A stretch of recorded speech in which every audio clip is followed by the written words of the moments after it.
Friends, ఇప్పుడే అందిన వార్త. భార్య ఆస్తిపై భర్తకు ఎలాంటి హక్కు లేదు అంటూ సుప్రీంకోర్టు సంచలన తీర్పట వార్తలు అయితే వినిపిస్తున్నాయి. దీనికి సంబంధించి వివరాలు చెప్పడానికి వీడియో చేయడం జరుగుతుంది. చాలా మంది వీడియో వస్తున్నారు కానీ సబ్స్క్రైబ్ మర్చిపోతున్నారండి.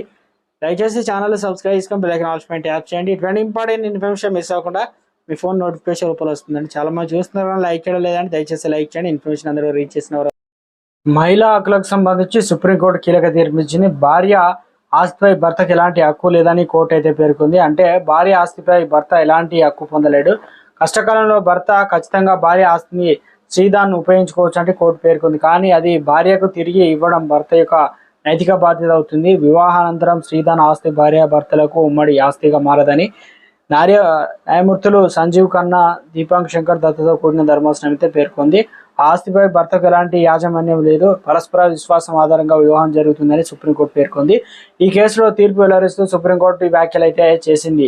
తన భావ నుంచి అందిన బంగారాన్ని తన భర్త ఎత్తుకెళ్లడానికి ఓ మహిళ దాఖలు చేసిన పిటిషన్పై కోర్టు విచారణ చేపట్టింది.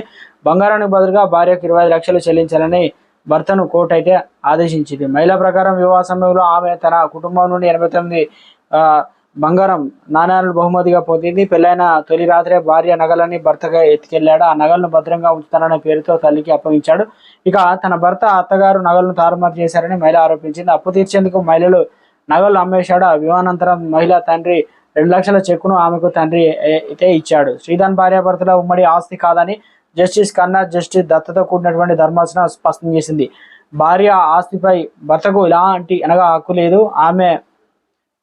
భార్య ఆస్తిపై భర్తకు నియంత్రణ లేదు. ఆపద సమయంలో అతను దానిని ఉపయోగించుకోవచ్చని, అయితే దానిని తిరిగి ఇవ్వడం భర్త యొక్క నైతిక బాధ్యత అని కోర్టు అయితే సంచలన తీర్పిచ్చింది.